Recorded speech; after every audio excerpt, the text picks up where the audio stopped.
take great pleasure in not wasting any more time and moving on to the star of this session, who is Aravinth Kumarasamy. Are you there with me, dear?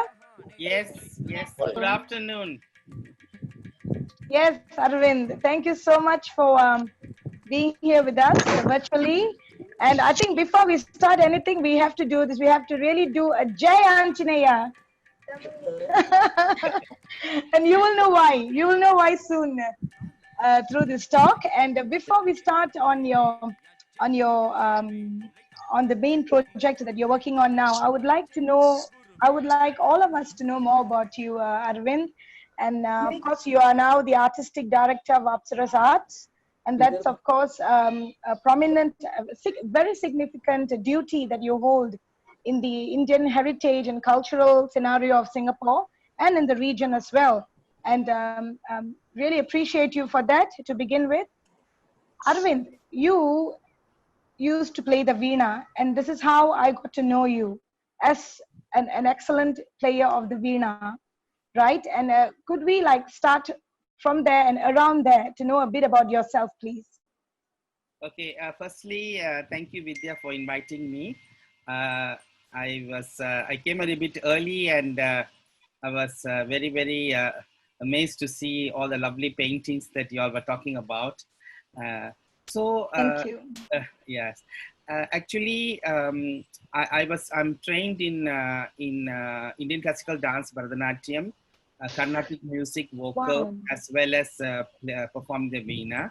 Awesome. But I think many years ago, I think I was more known to play the veena in Singapore. And that's why probably you still remember me from that point of view. I think that's what the media decided to focus with regards to you, I guess. maybe yes, maybe there was a reason probably. But right now, as you said, I'm the artistic director of a dance company. But music is part of dance. Indian classical dance and music go hand in hand. So So my work at Apsaras Arts is to take the company forward with the artistic productions that we do. We do dance productions. And today I'm going to talk about one of the dance production, but from a visual art perspective. Sure. I'm going to do this for the first time actually. And hopefully, I'm good enough to talk to all you experts in visual arts.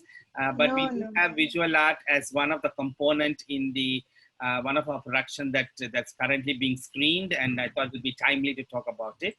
Apsaras Arts was established in 1977, almost 43 years ago in Singapore, by a couple who are recognized as pioneers of Singapore arts, Neela Sathilingam and her husband S.S. Sathilingam. They both are alumni of Kalakshetra Foundation from Chennai, and they have been doing a lot of service to Singapore and the region in promoting Indian classical music and dance. She's a dance graduate from Kalakshetra, and he's a music graduate from Kalakshetra. And both were trained from renowned gurus. They were trained by Rukmini Devi herself, because they were there for about 20 years before they came. And then the legacy continues now. Both of them are passed on, but the team, her students are still here, and they are now teachers in Apsaras Arts. And with the team, we actually now take the company forward. So for the last 10 to 12 years, we've been focusing on creating productions. And we have been presenting it in Singapore as well as in India, as well as touring it internationally. So that's been my work at Apsaras Arts right now. Sure. That is a beautiful nutshell that you have created for us. But Aravind, this is, I mean, apart from these official duties that you do, right? I'm sure there is this a creator and a curator within you as an artistic director, not as a veena player or a Bharatanatyam dancer. So how do you channel? I would like to request you to share with us how you channel your creative element within your scope as an artistic director of Apsaras Arts, and how do you, in connection with the Anjaneyam project that you're doing, please.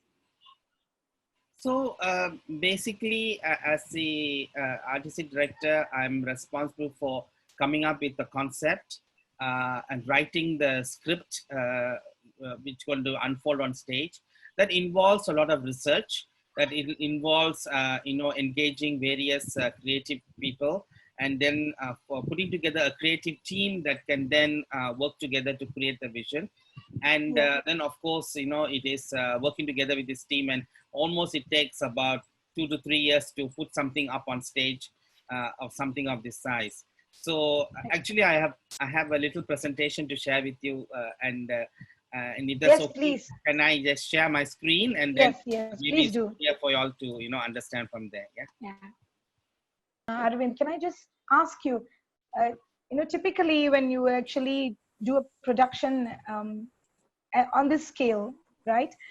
What are the challenges that you typically face? What is the most common challenge, and a challenge that you that keeps repeating itself when you keep solving it every time a project comes? So, is there such a challenge that you face?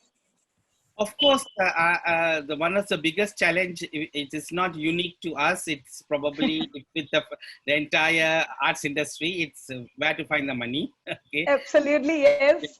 So funding is a huge challenge, and Yeah. finding sponsors who believe in the work, who will then support us. Obviously, through ticket sales, you can never recover any cost. Because you have to keep the tickets affordable for people to come and watch your work. Yeah. And then sometimes, you may not even have a ticketed show as well. So the biggest challenge here is actually to find the resources in terms of money. There is a lot of talent around the world. There's a lot of talent in Singapore too. But, all boils down to how we can harness this talent and be able to, bring together. The other challenge would be to obviously find how to present this, what platform can you present this work. So of course, the work that I'm going to share was presented at Kala Utsavam by Esplanade. So that's a very significant platform, not in Singapore but also for the region. And it was a curtain raiser for the festival. And so I would say that we were actually lucky to actually be able to have a partnership with Esplanade to collaborate and to co-present this work. But I think these are kind of the challenges that we meet. So when I later share with you this work, it becomes obvious that why have we not still brought it around the world and showed it to many parts of the world? So it comes back to the first two challenges I said. The first two challenges is absolutely. First of all, congratulations for doing the curtain raiser for the festival, because I totally understand what an honor it would be to receive that. And So basically, this is the production that I'm going to talk about. It's called Anjaneyam Hanuman's Ramayana, and it is a collaboration work, not just India but also with artists from other places. And as you can see, even in this design of this costume for our main character Anjaneyam, it's not the typical. It is something that we have actually put together. So visually, this dance production is quite in terms of, we try to push the bar to create it. And today, that's what I'm going to talk to you about in the talk today. So the choreography approach for this Ramayana, it comes from Hanuman's story point of view. Ramayana is told from Rama's story point of view. Here, we try to tell the story from Hanuman's story. Of course, Hanuman doesn't have a point of view. It's Hanuman is the Ramayana, but from Hanuman's life. So from his Hanuman's birth and all the way when he meets Rama. And so it's not the full Ramayana, but wherever Hanuman is involved, right? And it's a collaboration with Indian and Indonesian art forms. So Indonesian is Javanese dance from Java. And particularly Yogyakarta, which is the old capital of Java before Jakarta became the capital. And it's a collaboration not just with the dances of Javanese, but also music of Java, the gamelan music, and also more important, the narrative. So we follow the Valmiki Ramayana. And then, of course, in this production, we have used Valmiki Ramayana, Tulsidas Ramayana, and Tamil Kamba Ramayanam. So all three texts are being used. Original text, and we found through our research that the Javanese has a Ramayana called the Kakavin Ramayana, which predates Tulsidas and Kambar, and it follows Oh. Valmiki Ramayana to very closely. Even the slokas written in old Java language in the Ramayana follows the meter of Valmiki Ramayana, and Very intriguing. very interesting. Yes, and that actually gave us the inspiration to bring these two Ramayanas together. But you wouldn't see it as okay, this and that and this and that. It all blends all together. So be it the costume design, we have elements of Javanese Ramayana and Indian Ramayana, the choreography, the music. You will hear the gamelan music playing Indian ragas, and so it's all coming together because the story comes together. So so visually, in addition to the costumes of the dancers, set design is something that we spent a lot of time. And for the first time for an Indian classical dance, 3D projection mapping was used for the projections. So you have, and they are all handcrafted, hand painted, custom painted for this work. And then they were then digitized and they were then animated. So, for example, the tree that Sita is sitting under, it will slowly move, the leaves will fall, and it will be all very natural, right? And as Hanuman leaps across Lanka, you will see Lanka, the skyline of Lanka moving, and the audience can actually imagine Hanuman leaping across the skyline. I understand. So this is where the 3D animation and projection mapping came to use. And these 3D projection mapping animation were projected on natural jute material because the painted sets and fabric is how our traditional arts have been coming along for a long time. So we try to, even though we are digitizing this experience, we try to keep it very traditional in terms of approach. Yeah. So as authentic as you can. Right? Correct. So we use jute cloth, huge jute screens that were actually used to project them. And jute has a ability of absorbing some colors so that it becomes a little more toned down, and it becomes, so it doesn't look like projections. It doesn't look like LED wall projection, which is very synthetic. Absolutely. And we didn't want that. Yeah. And of course, as I said, it's custom painted. The other thing is, one more last point here before I show the visuals, is that we had a live orchestra of 40 people from India, Singapore, and Indonesia, musicians seated. And, and it was a live orchestra. And we used 3D surround Dolby sound first time again for the music. So audience can hear from various sides of the auditorium, various voices, various characters, various instruments coming through. So these were some of the innovations that we have done in addition to, the choreography you see. I will not play. Yeah. You're saying gamelan music with our Carnatic sensibility. That'll be lovely to hear. Yes. I'm going to maybe quickly show a small video excerpts here before I go into talk so that you get a feel of what I'm talking. Huh? Yeah, so, sure.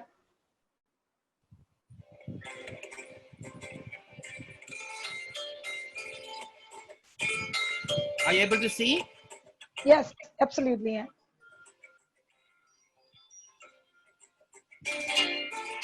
So that's a gamelan playing. Yeah?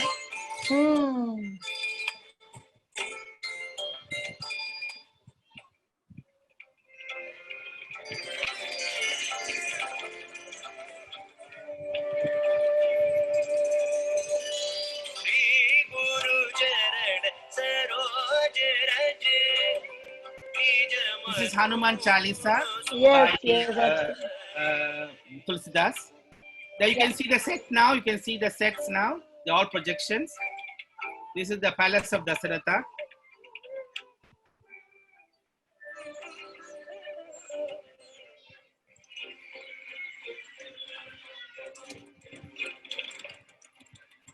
And these are dancers from Java, Singapore, and India.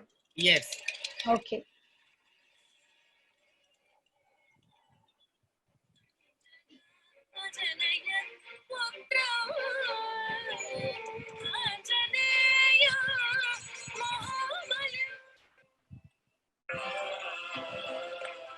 This is the young Hanuman with his mother.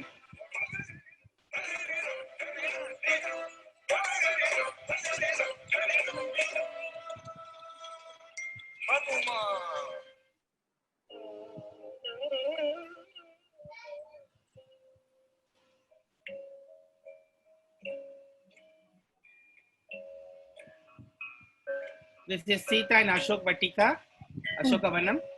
Yeah.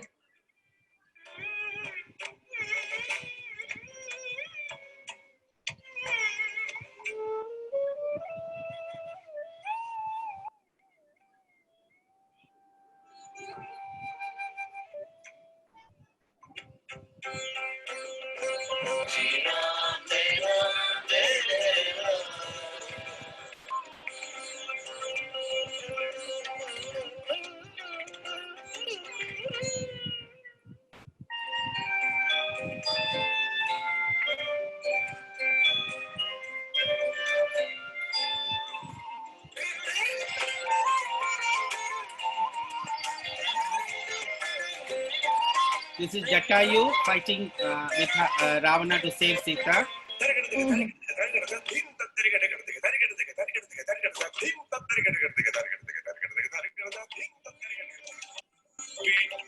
This is Vishwarupam by Hanuman. And you can see how we use the 3D projection to show his Vishwarup. Watch the screen. Oh, wow. Awesome.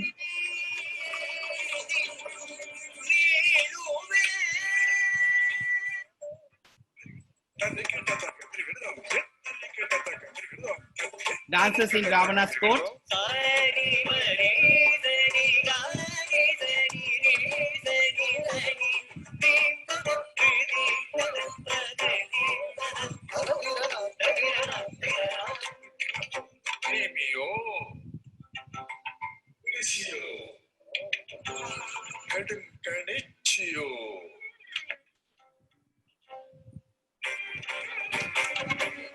Hanuman setting Lanka on fire.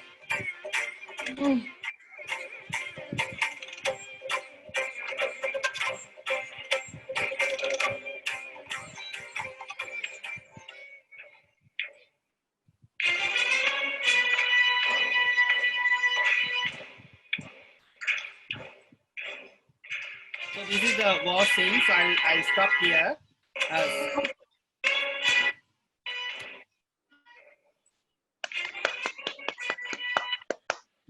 Okay, so that was a lovely treat, Arvind. Okay. And it was so well selected, and it was very emotional for me, at least. Okay, I'm trying to get my screen going. Is there anything else you would like to show in the slide? Okay, yes, I have. Sure. Just give me a minute. No problem. Right. So now I'm going to show you how we actually achieve this through the visual medium. So here you can see the heaven scene. So you can see all hand painted, and this is where we opening scene comes where the Hanuman Chalisa is performed. Yes. This is Dasaratha's court. So what I'm showing you is I'm not showing you from the stage. I'm actually showing the illustration that was done by the artist, which was then transferred. So if you can look at some details, you can see the details. So we wanted to use again a traditional method of painting. So we tried to use block printing, like block printing kind of style. Sure. And that's how some of these scenes has been created, as you can see the details here. And this is the palace exterior, the palace of Dasaratha. And again, you can see the the detailing of this work that was done by the artist. Okay, and so the color scheme and the style all had to be in line with how we are going to design the costumes and the choreography. Yeah, of course. This is the forest scene that we did it. Again, you can see some detailing. So here the style is a bit different. Obviously, the artist will know that. This is the Hanuman.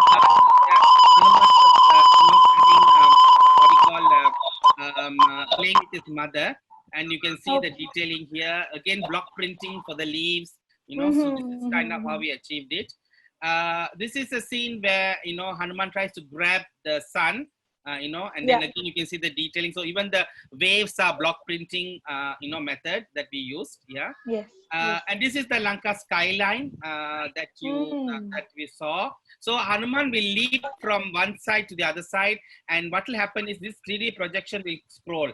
So Hanuman doesn't move. The projection will scroll, and then people will get the illusion that actually Hanuman is jumping across the sky, so that's how, because it's 3D projection anime. So all these flags will be waving in the air, the clouds will be moving, so everything is animated, and you can see some detail here.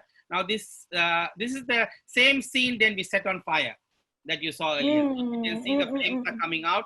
Again, it's painted and has been animated to show the effect of how the Lanka was, in burning. This is the Ashok Vatika that I pointed out to you. Again, you can see the detailing of this painting here. And now you can see a picture of actually we from the stage. So you can see Sita and the characters are there, and you can see that whatever I showed you as an artist, as they drew, got projected onto the jute screens, and you can see how, from here, from these bright colors, it becomes, quite mellow and quite nice when the jute absorbs the color. This is a scene because this scene doesn't come because Hanuman was not around when the golden deer came and tricked Sita. So when she meets Hanuman, she tells the story. So because she's telling a story, it's a flashback. And because it's an unreal, it's Maya, it's unreal, that the deer was not real. So we try to show an inverse. So you see this inverse of the reality. Yeah, so it's because it's a Maya, and you can see now how the characters, so they are real. Rama and Sita are real. You can see the golden deer, the white, the silver color shadow there. So we try to show unreal. Yeah, how we are trying to show unrealistic thing that happened. So this is how we achieved that scene. Again, all this was painted and projected. This is the Ravana's coat that you just saw. And then if I show you a picture, okay, again all the detailing, everything and is there, in terms of, and then you can see it now from the stage perspective, right? So there are 8 jute projections plus the back projections are 9 jute material, and also are they hand painted? Sorry to interrupt. All hand painted. Everything hand painted. Everything hand painted. Fantastic. Everything hand painted, and then digitized and then projected. Yeah. So and then this was the war scene as I saw. So these clouds will be moving. The flags will be waving in the air, and so for this project, as you can see, we worked a lot, with the visualization of it, and you can see the costume colors and has to go with the narrative, and the projection have to be made go the narrative. This is one of the one of the very key aspects of how we delivered this project in terms of visuality. And of course, I think I can take some questions because I've come to my last slide. But you can see here, please go and go to Cystic Live and you can watch this show. It's available. Yes, please. It's available till Sunday the 31st midnight. Throughout the day, you can go and watch anytime you like. You can go anytime and watch the show. There's a free tickets also. You can go in and buy a ticket for free. And then the ticket can help you to go back anytime. You can go back any number of times to watch the show. Okay, with one ticket, is it? One ticket per user ID. So email ID. Okay. So one email ID, one ticket, and then you can go back any number of times and watch it again and again. Again and again, or watch a little bit and then take a break, then go on. Get someone else to watch it with you. Or, yeah, but you can't pass it to somebody else. Yes, in the same screen. Get their own ticket. Yes. But of course, we encourage individuals to get their own tickets, of course, right? Yeah, every individual to get their own. But in a family, you can sit together and watch. And we have been getting feedback from people that if they can, nowadays all the TVs are smart TVs. So if they can connect it from their TV, then the experience has been wonderful because on large screen, they can see it beautifully. So, absolutely. So this is what I wanted to share. And but this is such an honor, Aravinth, to see the kind of work, at least a small percentage, a teeny-weeny percentage of the amount of work that you and your team put in to create such a magnificent production. And we're really honored that you made this time for us to show this to us, Aravinth. And of course, at this point in time, as everyone who's listening would have already realized that this is quite a monumental project, without doubt. Jai Anjaneya. Jai Anjaneya.